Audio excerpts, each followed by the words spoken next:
ಸ್ನೇಹಿತರೆ, ನೀವು ನೋಡ್ತಾ ಇದ್ದೀರಾ ಸ್ಪೀಡ್ ಸರ್ಕಾರಿ ಮಾಹಿತಿ ಯೂಟ್ಯೂಬ್ ಚಾನಲ್.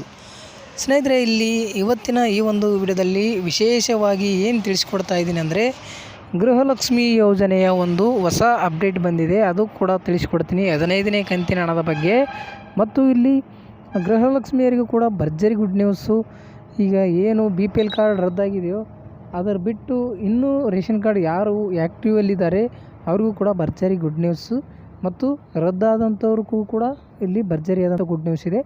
ಪ್ರತಿಯೊಂದು ಮಾಹಿತಿನ ತಿಳ್ಕೊಳ್ಳೋದಕ್ಕಿಂತ ಮುಂಚೆ ನಮ್ಮ ಚಾನಲ್ನ ಸಬ್ಸ್ಕ್ರೈಬ್ ಮಾಡ್ಕೊಳ್ಳಿ.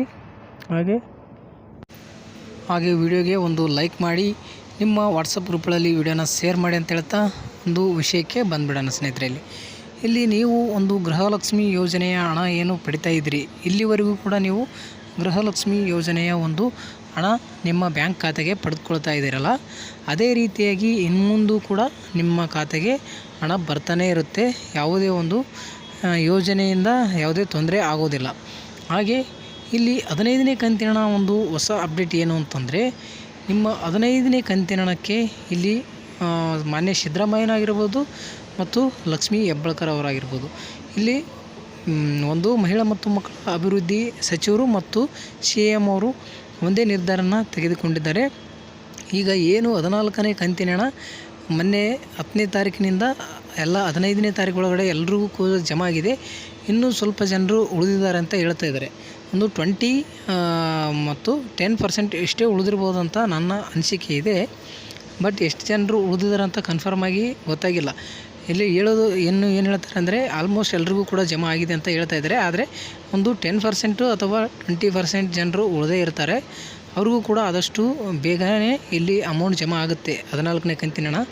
ಇನ್ನು 15ನೇ ಕಂತಿನ ಹಣ ಡಿಸೆಂಬರ್ 10ನೇ ತಾರೀಕಿನಿಂದ ಬಿಡುಗಡೆ ಆಗ್ತಾ ಇರುವಂಥದ್ದು.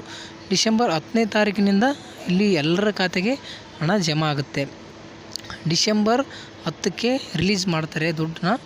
ಅಲ್ಲಿ ಎಲ್ಲರ ಖಾತೆಗೆ ಜಮಾ ಆಗಬೇಕು ಅಂತಂದರೆ 10ರಿಂದ 15ನೇ ತಾರೀಕಿನೊಳಗಡೆ ಎಲ್ಲರ ಖಾತೆಗೆ ಅಮೌಂಟ್ ಜಮಾ ಆಗುತ್ತೆ. ನಾನು ಓದೋ ವಿಡಿಯೋದಲ್ಲಿ ಕೂಡ ಹೇಳಿದ್ದೆ 14ನೇ ಕಂತಿನ ಹಣ 10ನೇ ತಾರೀಕಿನಿಂದ 15ನೇ ತಾರೀಕು ಒಳಗಡೆ ಜಮಾ ಆಗುತ್ತೆ ಅಂತ.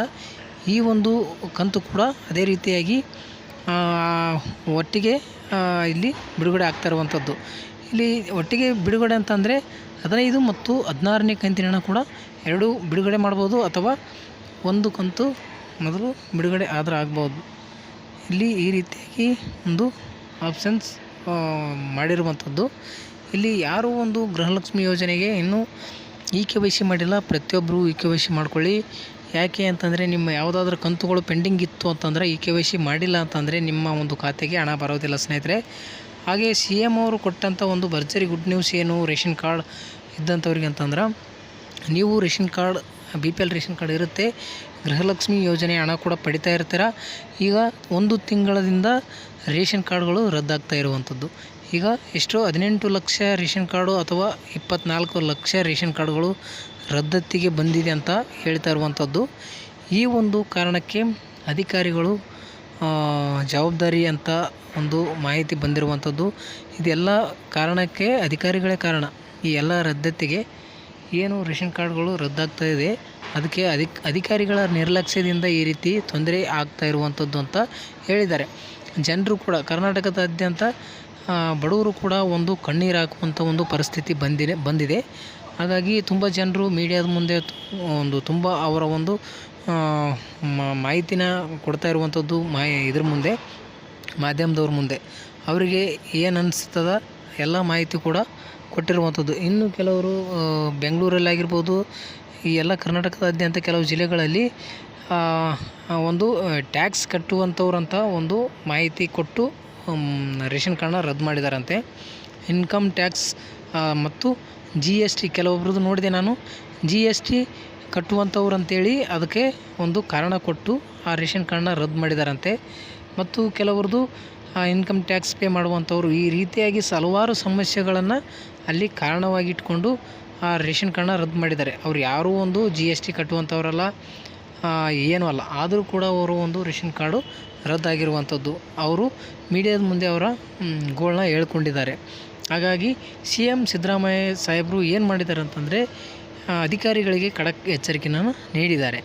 ಏನು ನೀಡಿದ್ದಾರೆ ಅಂತಂದರೆ, ಇನ್ನು ಮುಂದೆ ಯಾವುದೇ ರೇಷನ್ ಕಾರ್ಡ್ಗಳು ರದ್ದತಿಗೆ ಕೈ ಹಾಕಲಿಕ್ಕೆ ಹೋಗಬೇಡಿ ಅಂತ ಅಧಿಕಾರಿಗಳಿಗೆ ಸೂಚನೆ ಕೊಟ್ಟಿದ್ದಾರೆ ಮತ್ತು ಅವರಿಗೆ ಎಚ್ಚರಿಕೆ ಕೂಡ ಕೊಟ್ಟಿರುವಂಥದ್ದು. ಅದಕ್ಕಾಗಿ ಇನ್ನು ಮುಂದೆ ಯಾವುದೇ ಒಂದು ರೇಷನ್ ಕಾರ್ಡ್ಗಳು ರದ್ದು ಮಾಡೋದಿಲ್ಲ. ಈಗ ರದ್ದಾದಂಥ ಒಂದು ರೇಷನ್ ಕಾರ್ಡ್ಗಳಿಗೆ ಏನು ಸೊಲ್ಯೂಷನ್ ಕೊಡ್ತಾರೆ, ಅವರ ಒಂದು ಎಲ್ಲ ಒಂದು ಮಾಹಿತಿ, ಅವರ ಕುಟುಂಬದಲ್ಲಿ ಇರುವಂಥ ಮಾಹಿತಿನ ಮತ್ತು ಏನು ವೆರಿಫಿಕೇಷನ್ ಮಾಡಿ ಮತ್ತೆ ಒಂದು ರೇಷನ್ ಕಾರ್ಡ್ನ ಅವರಿಗೆ ನೀಡುವಂಥ ಒಂದು ಕೆಲಸ ಮಾಡುತ್ತಾ ಅಥವಾ ಗೊತ್ತಿಲ್ಲ. ಸರ್ಕಾರ ಏನು ನಿರ್ಧಾರ ತೆಗೆದುಕೊಳ್ಳುತ್ತೋ, ಎಷ್ಟು ಜನರ ಒಂದು ಕುಟುಂಬದಲ್ಲಿ ಅವರ ಒಂದು ಆದಾಯದ ಮಿತಿಯನ್ನು ವೆರಿಫಿಕೇಷನ್ ಮಾಡ್ತಾರೆ ಅಂತ ಅಂದ್ಕೊಂಡಿದ್ದೀನಿ. ಅದನ್ನು ಮಾಡಿ ಮತ್ತೆ ಅವರ ಒಂದು ರೇಷನ್ ಕಾರ್ಡ್ ಅವರಿಗೆ ನೀಡುವಂಥ ಒಂದು ಕೆಲಸ ಮಾಡ್ತಾರೆ ಅಂತ ಅಂದ್ಕೊಂಡಿದ್ದೀನಿ. ಯಾವ ರೀತಿ ನಿರ್ಧಾರನ ತೆಗೆದುಕೊಳ್ತಾರೋ ಗೊತ್ತಿಲ್ಲ. ಒಟ್ಟಿನಲ್ಲಿ ಎಲ್ರಿಗೂ ಕೂಡ ಈಗ ಭರ್ಜರಿ ಗುಡ್ ನ್ಯೂಸ್ ಒಂದು ಮುಖ್ಯಮಂತ್ರಿಗಳು ಕೊಟ್ಟಿರುವಂಥದ್ದು. ಅದಕ್ಕಾಗಿ ಈ ಮಾಹಿತಿ ನಿಮ್ಗೆ ತಿಳಿಸ್ಕೊಟ್ಟಿದ್ದೀನಿ. ಮಾಹಿತಿ ಇಷ್ಟ ಆಗಿದರೆ ಲೈಕ್ ಮಾಡಿ, ಶೇರ್ ಮಾಡಿ, ಸಬ್ಸ್ಕ್ರೈಬ್ ಮಾಡ್ಕೊಳ್ಳಿ. ಇದೇ ರೀತಿ ಮುಂದಿನ ಒಂದು ವಿಡಿಯೋಗೋಸ್ಕರ ನಮ್ಮ ಚಾನಲ್ ಸಬ್ಸ್ಕ್ರೈಬ್ ಮಾಡಿಕೊಂಡು ಹಾಗೆ ಬಾಜು ಬರುವಂಥ ಬೆಲ್ಲೈಕನ್ ಕ್ಲಿಕ್ ಮಾಡಿಕೊಂಡು ಆಲ್ ನೋಟಿಫಿಕೇಷನ್ ಅಂತ ಸೆಲೆಕ್ಟ್ ಮಾಡಿದರೆ ನಾವು ಮುಂದೆ ಹಾಕುವಂಥ ಪ್ರತಿಯೊಂದು ವಿಡಿಯೋದ ನೋಟಿಫಿಕೇಷನ್ ನಿಮಗೆ ಸಿಗುತ್ತೆ. ವಿಡಿಯೋನ ಕೊನೆವರೆಗೂ ನೋಡೋದಕ್ಕಾಗಿ ಧನ್ಯವಾದಗಳು. Thank you.